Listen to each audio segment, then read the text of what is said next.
तो स्टूडेंट्स अब हम आ चुके हैं अपने सेक्शन बी पे, जिसमें कि 21 से 26 तक क्वेश्चंस है जो कि वेरी शॉर्ट आंसर्स है और एक क्वेश्चन 2 नंबर का है। तो हमारा 21st क्वेश्चन आता है, इसमें की क्या है, इंटरनल चॉइस है जो कि आपको इंस्ट्रक्शंस में बता रखा था।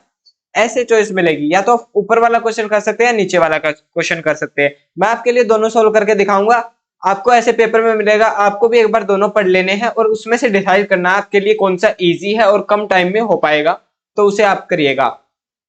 A clear solution of slaked lime is made by dissolving CaOH twice in the excess of water. This solution is left exposed to air.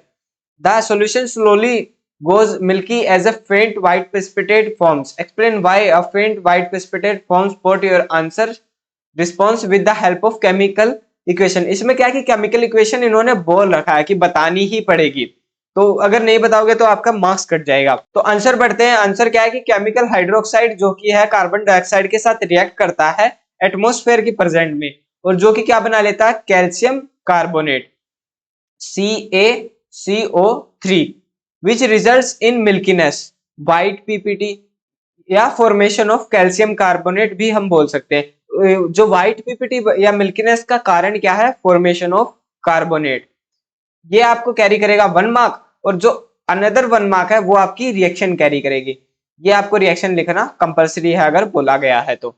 अब इसके बाद जो इसका ऑप्शन में सेकंड क्वेश्चन है, Kirti added dilute HCl to 4 metals and recorded her observations, जो कि table में दे रखा है। तो हमें क्या बताना है, करेक्ट ऑब्जर्वेशन बताना है और केमिकल इक्वेशन बताना है जो कि हम करेक्ट है ऑब्जर्वेशन और उसमें इन्वॉल्व हुई है। तो यहाँ पे क्या है, मेटल दे रखा है एक साइड है गैसिवोल, कॉपर में गैसिवोल लिख रखा है उसने, यस। आयरन में भी यस, मैग्नीशियम में नो लिख रखा है, जिंक में यस लिख रखा है। अब इसमें से 4 में से हमें ये देखना है कि करेक्ट कौन सी है और उसकी केमिकल इक्वेशन देनी है। तो इसमें से करेक्ट हमारी आयरन और जिंक वाली। FeHCl के साथ रिएक्ट करके FeCl2 और FeCl3 बनाता है प्लस हाइड्रोजन गैस रिलीज करता है। ये एक है वो आपको 1 मार्क देगा, और जो सेकंड है Zn यानी जिंक प्लस HCl क्या बनाएगा, ZnCl2 प्लस हाइड्रोजन, ये भी आपको 1 मार्क कैरी करेगा। अगर आप इसमें बैलेंसिंग और स्टेट भी लिख दो तो उसका मार्क्स कटेगा नहीं, बल्कि अच्छा इंप्रेशन हो जाएगा जो आपका एग्जाम चेक करेगा कि स्टूडेंट को काफी अच्छा नॉलेज है रिएक्शंस का, कि वो बैलेंस कर रहा है और स्टेट्स भी डिफाइन कर रहा है। तो यहीं पे हमें टेबल में से 2 निकाले और उनकी रिएक्शन लिखा और आ गया। अब आप ये सोच रहे होगे कि यही 2 क्यों किया, ये आपकी बुक में क्लियरली लिख रखा है कि कौन से वाले ये HCl को क्या कहते हैं, डिस्प्लेस करके रिएक्ट कर पाएगा और हाइड्रोजन गैस रिलीज करेगा। ये सब उनकी मेटल्स की रिएक्टिविटी पे बेस होता है, और जो रिएक्टिविटी टेबल है उसे ध्यान रखना है। 22 क्वेश्चन है, how is the mode of action in beating of the heart different from reflex action. आपने पढ़ा होगा चैप्टर में, एक तो रिफ्लेक्सेशंस होते हैं, एक हमारा अब दे रखा बीटिंग ऑफ हार्ट यानी दिल का धड़कना। तो ये कैसे इनके एक्शंस अलग अलग हैं, और हमें एग्जांपल्स के क्या दे रखा है, गिव 4 एग्जांपल्स। 4 हमें एग्जांपल देने ही पड़ेंगे। अगर इन्होंने 4 बोला है तो 4 तो देने ही देने होंगे। अगर आप एक्स्ट्रा देंगे तो वो अच्छा इफेक्ट डालते हैं एग्जामिनर पे, चेक करने वाले पे, पर 4 से कम दोगे तो आपके मार्क्स कटने के पूरे चांसेस हैं। यहाँ पे इसको हम टेबल से डिपिक्ट करेंगे। बहुत अच्छा ये क्या कहते हैं सॉल्यूशन है दिखाने का, जिसमें कि सब क्लियरली दिख रहा है। बीटिंग ऑफ हार्ट एक साइड है रिफ्लेक्स एक्शन। तो अब पढ़ते हैं इनके पॉइंट्स क्या क्या। बीटिंग ऑफ हार्ट में क्या है, इनवॉलंटरी एक्शंस है जो कि हमारे कंट्रोल में नहीं होते, अपने आप ही होता। अब ये तो नहीं है ना कि आपका दिल धड़क रहा है, उसे आप जब चाहा कंट्रोल करके बंद कर दो और जब चाहा चालू कर दिया, ऐसे आपका घर का सामान थोड़ी है। अब रिफ्लेक्स एक्शन में क्या है कि reflex action are the sudden actions in response to something, यानी आपके अगर पैर में कांटा चुभा तो आप एकदम से पैर को हटाओगे, वो आपके कंट्रोल में रहता है बट वो काफी सडन रहता है। तो ये था हमारा रिफ्लेक्स एक्शन में। बीटिंग ऑफ हार्ट में क्या है, they do not need any kind of stimulus to work, यानी इन्हें कोई वो बाहर का कुछ जरूरत या कोई स्टिमुलस की जरूरत नहीं पड़ती जिसे देख के या रिएक्ट करके तभी ये काम करना चालू करेंगे। दिल का क्या है, ये अपने आप धड़कता रहेगा। बट क्या रिफ्लेक्सेशन क्या होते हैं, कोई स्टिमुलस का जरूरत पड़ता है। जैसे कोई गर्म बर्तन है या तवा है, उस पे हाथ लगा तो वो स्टिमुलस हुआ ना, गर्म चीज, उस पे हाथ लगा तभी रिस्पॉन्स किया, सडन रिस्पॉन्स, तो वो हमारा आता है रिफ्लेक्सेशन में। These actions are regulated by the brain, जो हमारे बीटिंग ऑफ हार्ट जैसे एक्शन है ये ब्रेन रेगुलेट करता है, बट जो हमारे रिफ्लेक्स एक्शन है वो हमारी क्या है स्पाइनल कॉर्ड क्या करती है, रेगुलेट करती है, क्योंकि स्पाइनल कॉर्ड में हमारा जो सारा नर्वस सिस्टम है वो ऐसे फैला हुआ होता है, तो हमारी यहाँ पे क्या है स्पाइनल कॉर्ड इसे रेगुलेट करती है। They do not involve skeletal muscles, यानी उसमें जो स्केलेटन वाली मसल्स है ना, मूवमेंट वाली हड्डी वाली, उनका इन्वॉल्वमेंट नहीं होता बीटिंग ऑफ हार्ट में, जबकि रिफ्लेक्स एक्शन में होता है हमारे स्केलेटल मसल्स का। These actions are performed throughout one's life, यानी जो हमारा दिल का धड़कना वो पूरी लाइफ, जब से हम पैदा हुए हैं और मर नहीं जाते तब तक ये हमारा धड़कता रहेगा, मरेंगे तभी हमारा ये बंद होएगा, यानी कि पूरी जिसकी भी कोई भी पर्सन है उसकी थ्रूआउट पूरी लाइफ में ये काम चलता रहेगा। बट जो रिफ्लेक्स एक्शन है वो इमरजेंसी या किसी स्टिमुली के कारण ही एक्ट करता है, उसी पर्टिकुलर टाइम में, हमेशा नहीं होता। दिस एक्शन में बी क्विक और स्लो, जो बीटिंग ऑफ हार्ट है ये डिपेंड करता है सिचुएशन टू सिचुएशन, कई बार हमारी धड़कनें तेज हो जाती है, कई बार हमारी बहुत स्लो चलती है, तो ये कम और ज्यादा हो सकता है। रिफ्लेक्स एक्शन क्या है, हमेशा बहुत तेज रहते हैं, वो ऐसे स्टिमुलस का कांटेक्ट में आया और एकदम से रिस्पॉन्ड किया, तो वो हमारा रिफ्लेक्स एक्शन में होता है। यहाँ पे सीबीएसई ने बहुत अच्छे से बता सका है कि अगर 4 पॉइंट होंगे तो हाफ एक एक का दोगे तो 4 से 2 मार्क्स ऐसे मिलेंगे आपको। इसमें भी हमने कितने हैं 1 2 3 4 5 6 पॉइंट्स दे रखे हैं, यानी रिक्वायरमेंट से ज्यादा ही देना अच्छा रहता है। 23rd question, patients whose gall bladder are removed are recommended to eat less oily food, यानी जिनका गॉल ब्लैडर रिमूव कर दिया जाता है उनको क्या है कम ऑयली खाना खाने का सजेस्ट किया जाता है। ऐसा क्यों है? ऐसा इसलिए है, जो गॉल ब्लैडर है वो स्टोर करता है बाइल, और जो किस में हेल्प करता है, इमल्सिफिकेशन ऑफ लिपिड्स। जो हमारा एक गॉल ब्लैडर है ये बाइल एक इंपॉर्टेंट सिक्रेशन करता है, जो कि हमारा लिपिड्स होते हैं उनका इम्पल्सिफिकेशन, यानी कि उनको एक तरह से डाइजेस्ट करने में हेल्प करता है। अब देखिएगा सीबीएसई ने एक एक ऐसे, जो ये लाइन है इसका आपको 1 मार्क मिलेगा, ऐसे पर्टिकुलर पॉइंट टू पॉइंट ही आपको एग्जाम में चलना पड़ेगा, तभी आपको पूरे मार्क्स मिलेंगे। In the absence of stored bile juice emulsification of fats will be negligible affected या लेस हो जाएगा। अगर ये नहीं होएगा बाइल तो हमारे जो फैट्स वगैरह हैं उनका क्या है डाइजेशन, या उनको स्मॉल पार्ट्स में तोड़ के यूज में नहीं लिया जाएगा, ये हमारा कहने का मतलब है। तो इससे हमारा फैट का डाइजेशन है वो स्लो हो जाता है, इसलिए हमें कहा जाता है कि लेस ऑयली खाए, ताकि वो ज्यादा उसे वो ज्यादा अपनी पावर यूज ना करनी पड़े उसे डाइजेस्ट करने में, क्योंकि वो कम अपना बाइल जूस सेक्रेट करता है।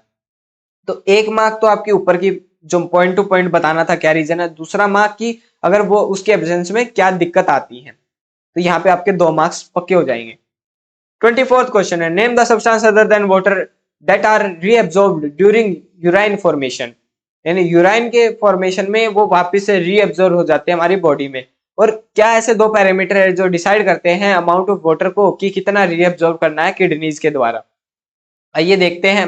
2 मार्क का क्वेश्चन है आपका, एक क्वेश्चन ऊपर पूछ लिया है एक नीचे है, दोनों को स्पेसिफाई करके आपको लिखना जरूरी है। ग्लूकोज अमीनो एसिड साल्ट्स, ये हमारे क्या है रीअब्सॉर्ब कर देता है यूरिन फॉर्मेशन में। कोई भी 2 लिख सकते हैं, बट मैंने जैसे शुरू से बता रहा हूँ रिक्वायरमेंट से एक भी ज्यादा होगा ना वो आपका काफी अच्छा इंप्रेशन डालता है चेक करने वाले पे। 1 मार्क यहाँ पे आपका पक्का हो गया है। And the major amount of water are selectively reabsorbed as the urine flows along the tube. The amount of water reabsorbed depends upon how much excess of water is there in the body। ये आपका आधे mark का है कि कितना ज्यादा amount में पानी है वो भी डिपेंड करता है, और कितना ज्यादा जो डिजोल्व वेस्ट है निकालना है हमें वो भी डिपेंड करता है। हाफ मार्क यहाँ का, तो ये सब लिखना पड़ेगा तभी आपके 2 मार्क पक्के हो पाएंगे। तो ये हमारा 24th क्वेश्चन था। 25th क्वेश्चन में क्या है, फिजिक्स का क्वेश्चन है लाइट चैप्टर से। इसमें दे रखा है आपका एक प्रिज्म, जिसमें कि क्या है कि 2 रेज निकल रही हैं, एक पे लिखा है येलो, एक पे लिखा है ब्लू लाइट। तो हमें इस फिनोमेना को बताना है कि क्या डिपिक्ट कर रखा है डायग्राम में, और explain with the reference to the diagram which of the 2 lights mentioned above will have higher wavelength. यानी 2 मार्क आपको तब मिलेंगे, एक तो फिनोमेना बताना है उसके बारे में, एक बताना है कि ये 2 लाइन की वेवलेंथ में से किसकी ज्यादा होगी किसकी कम होगी। इंटरनल चॉइस में आपका क्वेश्चन है दूसरा, how will you use two identical prisms so that a narrow beam of white light incident on one prism emerges out of the second prism as a white light. Draw the diagram. ये आपको काफी ही famous question है जो कि लगभग हर साल पूछ लिए जाते हैं ये दोनों ही क्वेश्चन।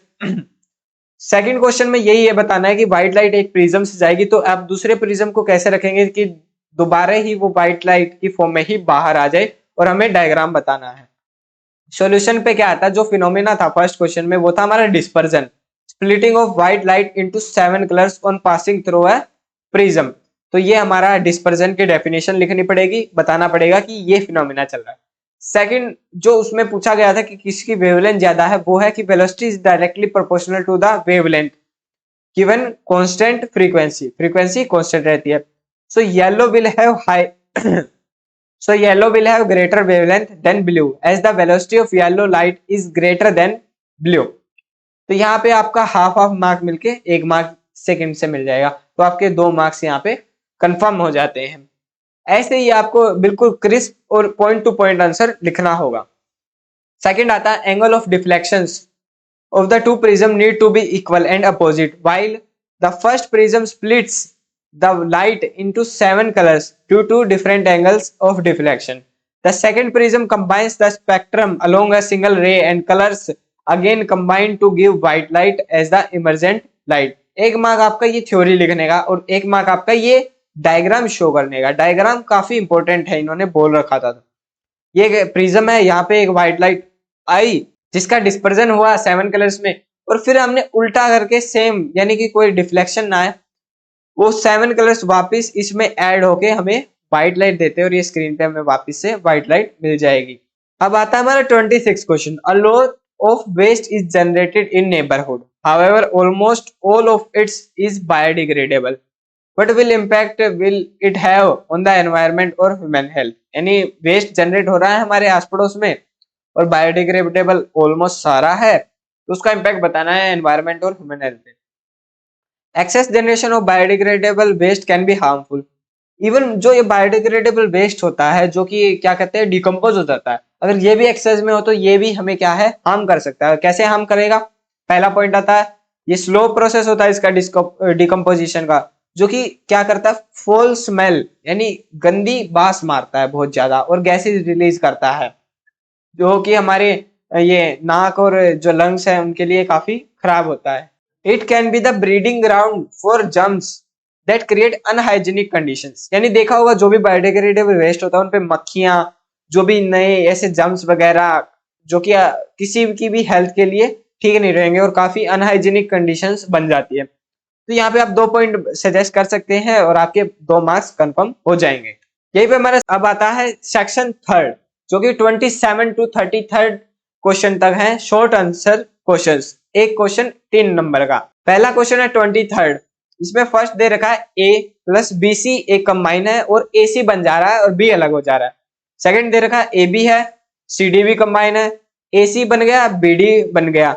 यानी दिख रहा है कुछ कुछ आपको पैटर्न, पहले में ए पे पास सी आ गया, सेकंड में क्या है एक्सचेंज मार लिया उन्होंने। Identify the type of reactions mentioned above in first and second, give one example for each type in the form of balanced chemical equation. तो पहली क्या थी डिस्प्लेसमेंट, उसका नाम था जो रिएक्शन हुई। उसके एग्जांपल्स कुछ हो रहे हैं जैसे आयरन प्लस कॉपर सल्फेट, तो आयरन सल्फेट बन गया और कॉपर रह गया। जिंक प्लस कॉपर सल्फेट, तो जिंक सल्फेट बन गया कॉपर रह गया। तो ऐसे आप एग्जांपल दे दिए और जो रिएक्शन है उसका नाम लिख दे, आपका 1 mark confirm. Any one of the reaction और अदर डिस्प्लेसमेंट रिएक्शन, यानी इनमें से कोई एक रिएक्शन लिखनी है आपको, क्योंकि 1 नंबर में यही है ना, क्या है आप 2-3 डेफिनेशन लिखेंगे वो रिएक्शन से लिखेंगे, एक से भी काम चल जाएगा। सेकंड क्या है डबल डिस्प्लेसमेंट रिएक्शन, उसका एक एग्जांपल है Na2SO4 sodium sulphate BaCl2 barium chloride. तो BaSO4 बेरियम सल्फेट बन गया और NaCl2 जो सोडियम क्लोराइड बन गया। तो यहाँ पे हमारे 1 मार्क्स यहाँ पे कंफर्म होता है। कोई एक रिएक्शन लिखनी है डबल डिस्प्लेसमेंट की। हमें आधा आधा नंबर मिला हमें नाम बताने का, एक नंबर मिला एक रिएक्शन लिखने का, 1 नंबर मिला एक रिएक्शन लिखने का। तो यहाँ पे हमारे 3 मार्क्स कंफर्म हो जाते हैं। और सबसे इंटरेस्टिंग है ये केमिकल रिएक्शंस, डिस्प्लेसमेंट और डबल डिस्प्लेसमेंट। 28 क्वेश्चन पे आते हैं। इसमें एक डायग्राम शो कर रखा है, जो कि आप देखिए यहाँ पे ब्रिन सॉल्यूशन है, यहाँ पे रोड्स लगा रखी हैं, metal steel cathode, titanium anode, और यहाँ पे Brin containing sodium hydroxide solution है। ये आयन एक्सचेंज मेम्ब्रेन दिखा रखी है बीच में जो व्हाइट व्हाइट है। क्वेश्चन पे बढ़ते हैं। Identify the gases evolved at anode and cathode in the above experiment setup. पूछा है कौन सी गैस इवॉल्व होंगी। तो एनोड पे हमारी क्या होगी, क्लोरीन गैस। एनोड पे हमारी कौन सी होगी, क्लोरीन गैस, और कैथोड पे हाइड्रोजन गैस। ये बिल्कुल आपका क्या है, मेमोरी बेस्ड क्वेश्चन है। आपको देखना है डायग्राम, आपके एनसीईआरटी में भी है, देखा झट से आंसर लगा दिया थोड़ा ऑब्जर्व करके। बी है name the process that occurs. तो अब यहाँ पे प्रोसेस कौन सा है और उसे प्रोसेस को हम क्यों कहते हैं। वो प्रोसेस हमारा chlor alkali process, as the product obtained are alkali, chlorine gas and hydrogen gas. नाम से ही डेफिनेशन बन रखी है इसकी, chlor alkali process. Chlorine gas बन रही है, हाइड्रोजन गैस है, और एल्कली हमें ऑब्टेन्ड होता है प्रोडक्ट में। थर्ड है illustrate the reaction of the process with the help of a chemical reaction. अब ये जो प्रोसेस दे रखा है इसे हम केमिकल रिएक्शन में बताना है। तो केमिकल रिएक्शन क्या हमारी, NaCl सोडियम क्लोराइड। इसमें आप बैलेंसिंग और स्टेट जरूर लिख दीजिएगा, काफी अच्छा इंपैक्ट पड़ेगा चेकिंग करने वाले एग्जामिनर। तो यहाँ पे 2NaCl एक्वेसियस में, 2H2O लिक्विड में, इलेक्ट्रिक करंट था जिसमें पास करवाया, फिर 2NaOH aqueous plus Cl2 gas plus hydrogen gas. तो यहाँ पे हमें एक एक ABC तीनों का अच्छे से आंसर, ना ज्यादा बड़ा लिखना है, डायरेक्ट पॉइंट टू पॉइंट लिख के हम 3 नंबर आराम से ले पाएंगे। 29th क्वेश्चन आता है, इसमें भी इंटरनल चॉइस दे रखी है। अब देख रहे हैं हर सेक्शन में लगभग एक इंटरनल चॉइस तो मिल रही है। पहला है the leaves of a plant were covered with aluminium foil, how would it affect the psychology of a plant. पहले क्वेश्चन को हम पहले डिस्कस करते हैं। तो ये है कि एल्यूमिनियम फॉइल अगर कवर कर दिया तो उसे वो प्लांट की फिजियोलॉजी को कैसे अफेक्ट करेगा। अब देखिए अगर लीव्स और उसको ढक दिया ना, तो फोटोसिंथेसिस तो हो ही नहीं पाएगा, सनलाइट जा नहीं पाएगी। Will occur so no glucose will be made, कोई ग्लूकोज नहीं होगा, तो कोई रेस्पिरेशन नहीं होगा, तो as no oxygen will be taken in, क्योंकि जो लीव्स ही ढक दी तो वो कुछ भी ऑक्सीजन नहीं ले पा रहा है, तो ना तो फोटोसिंथेसिस होएगा, ना उसका खाना बनेगा, ना रेस्पिरेशन कर पाएगा। सेकंड है no transpiration will occur, so there would be no upward movement of water और minerals from the soil as there will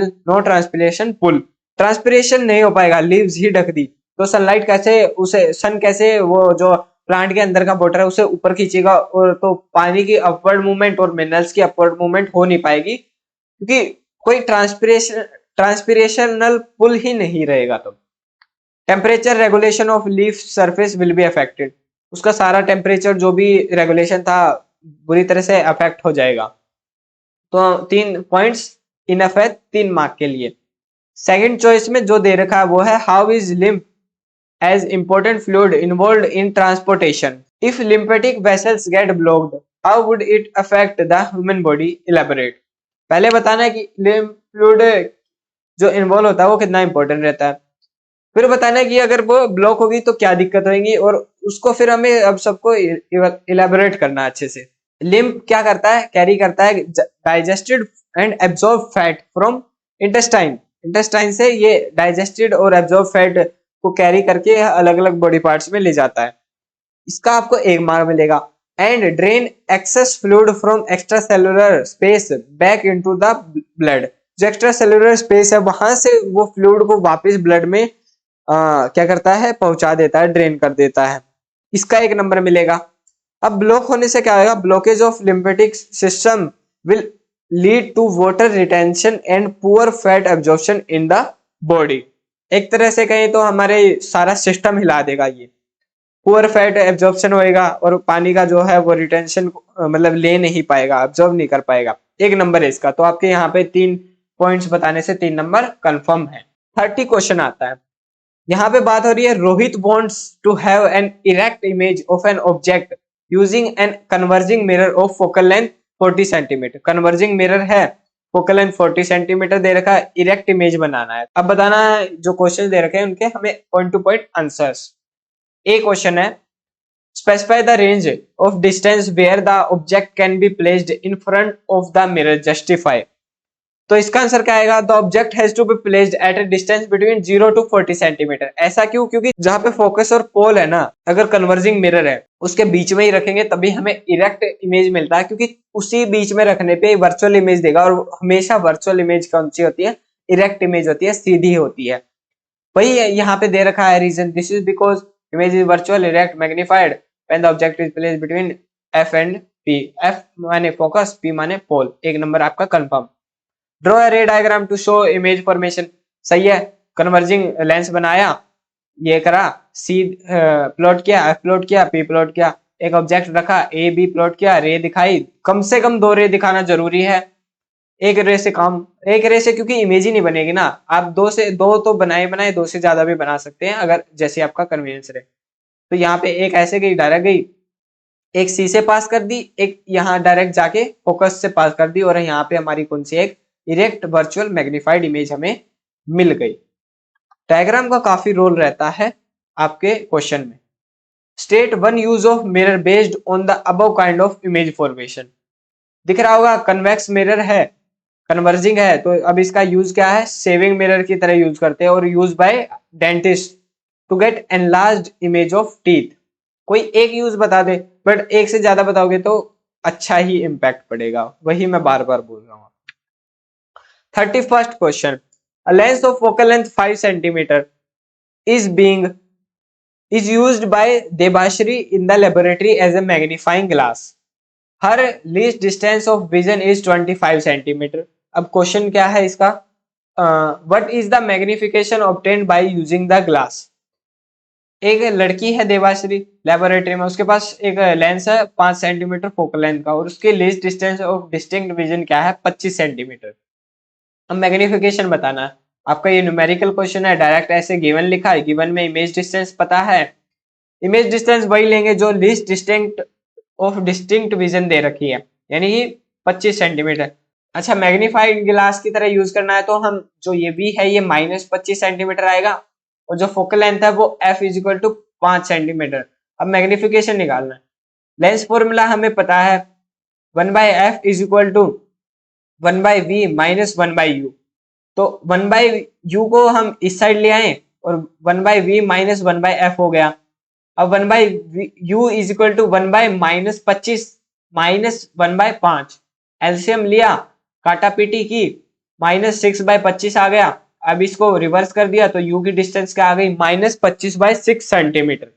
अब हमें मैग्निफिकेशन निकालना। मैग्निफिकेशन के लिए हमारा फॉर्मूला होता है लेंस के लिए m is equal to p/u।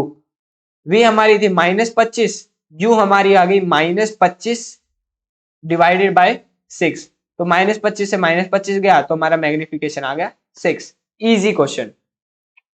Second है, she keeps a book at a distance 10 centimetre from her eyes and tries to read, she is unable to read, what is the reason for this? तो इसका reason क्या है? This is because उसकी least distinct of distance of distinct vision ही 25 centimetre है, यानी वो object को डिफरेंशिएट 25 सेंटीमीटर तक ही कर पाएगी, उससे आगे होगा तो उसे दिखेगा ही नहीं। तो ये हमारा रीजन हो गया। 2 मार्क आपको न्यूमेरिकल के, 1 मार्क्स इस रीजन स्पेसिफाई करने का, और 3 मार्क्स आपके कंफर्म। बात करते हैं अब 32 क्वेश्चन की। अगेन एक और इंटरनल चॉइस का क्वेश्चन है, पढ़िएगा क्वेश्चन, चेक करिएगा आपके लिए सुटेबल कौन सा है, कम टाइम में किसको कर पाएंगे और आता होगा, उसे चूज करना है, स्टार्ट कर देना है, मार्क्स कंफर्म करना है। A student fixes a white sheet of paper on a drawing board. She places a bar magnet in the center and sprinkles some iron fillings uniformly around the bar magnet. मतलब sheet of paper लगाई drawing board पे, bar magnet रखा, iron filling से गिरा दिए उसके चुगर्दे। Then he taps gently and observes that iron fillings arrange themselves in a certain pattern. यानी किसी एक पैटर्न में अरेंज हो रहे हैं आयरन फिलिंग्स। क्वेश्चन क्या है? Why do iron fillings arrange themselves in a particular pattern? तो इसका आंसर काफी ही सिंपल बेसिक है। When iron fillings are placed in a magnetic field around a bar magnet, they behave like tiny magnets. The magnetic force experienced by these tiny magnets make them rotate and align themselves along the direction of the field lines. आपको वो image ध्यान आ रही है? एक NCERT में bar magnet के तरफ चुगर्दे वो आसपास आयरन फिलिंग्स गिरे हैं और वो एक क्या कहते हैं यूनिफॉर्मली अरेंज हो जा रहे, वही आपको यहाँ पे लिखना है कि किस कार्य वो हो रहे हैं। वो छोटे छोटे मैग्नेट्स की तरह एक्ट करते हैं, मैग्नेटिक फोर्स लगता है और वो एक डायरेक्शन में अलोंग कर जाते हैं, और वो डायरेक्शन कौन सी होती है, फील्ड लाइंस की डायरेक्शन होती है। यहाँ पे 1 marks confirm. B, Y is which physical quantity is indicated by the pattern of field lines around the bar magnet? कौन सी फिजिकल क्वांटिटी को इंडिकेट किया है? वो फिजिकल क्वांटिटी है produce the physical property indicated by the arrangement is the magnetic field. सारी बात है magnetic field की। Produced by bar magnet, bar magnet ने जो मैग्नेटिक फील्ड किया है वही हमारी फिजिकल क्वांटिटी इंडिकेट की है। C, state any properties of magnetic field line. पहली प्रॉपर्टी है कि ये कभी इंटरसेक्ट नहीं करते, भिड़ती नहीं है। सेकंड है magnetic field lines are also closed curve, यानी कर्व में होते हैं और क्लोज रहते हैं। दो आपको बता देने प्रॉपर्टीज और आपके 3 मार्क्स यहाँ पे कंफर्म हो जाएंगे। चॉइस वाला क्वेश्चन क्या है? Compass needle is placed near a current carrying wire, state your observations for the following cases and give reasons for the same in each case. Magnitude of electric current in wire is increased. एक compass needle है, उसे place कर दिया गया current carrying wire के पास, तो हमें observe करके बताना है कि क्या होएगा। पहला है magnitude of electric current in the wires is increased. Solution है कि the deflection in the compass needle increases as the magnetic field of the current carrying conductor is directly proportional to the current flowing through it. अगर हम current बढ़ाएंगे तो magnetic field भी ज्यादा उनकी क्या कहते हैं इंटेंसिटी बढ़ जाएगी, और उसी वजह से कंपास का डिफ्लेक्शन भी ज्यादा बढ़ेगा, तो इंक्रीज होता जाएगा सब। ये सारे प्रोपोर्शनल है। बी है the compass needle is displaced away from the wire, the deflection in the needle decreases as the magnetic field is inversely proportional to the perpendicular distance from the wire. अगर compass needle को दूर ले जाएंगे तो उनका impact कम हो जाएगा magnetic field का, तो डिफ्लेक्शन भी कम हो जाएगा। यहाँ पे आपको 2 क्वेश्चन पूछे थे, तो समझ जाना कि एक क्वेश्चन 1.5 मार्क का होगा, दूसरा क्वेश्चन भी 1.5 मार्क का, यानी 1.5 मार्क का होगा। यहाँ पे हमारा आता है सेक्शन 3 का last question 33rd। Why is damage to ozone layer a cause of for concern? What are its causes and what are steps are being taken to limit this damage? समझ रहे हो आप कि कैसे 3 क्वेश्चन पूछे गए हैं एक क्वेश्चन में। Why is the damage to the ozone layer cause for concern, फिर पूछा है उसके कॉज क्या है, फिर पूछा है क्या हम स्टेप्स ले सकते हैं इसका डैमेज को कम करने के लिए। तो ऐसे ही आपको तीनों को स्पेसिफाई करना पड़ेगा। पहला आता है damage to the ozone layer is cause for concern because the ozone layer shields the surface of the earth from harmful UV radiations from the sun. जो अपने सन है हमारे पास अपनी हार्मफुल यूवी रेडिएशंस भेजता है ना, उनसे बचाता है एक शील्ड की तरह बन के। Sun which cause skin cancer in human beings, जो कि स्किन कैंसर कर देगा अगर ओजोन लेयर ही नहीं होगा, उनके कांटेक्ट में आते रहे तो हम यूवी रेज के में।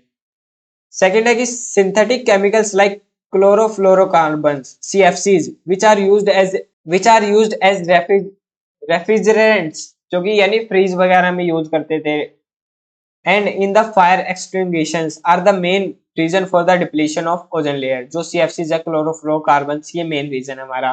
अब स्टेप्स क्या रख सकते हैं हम?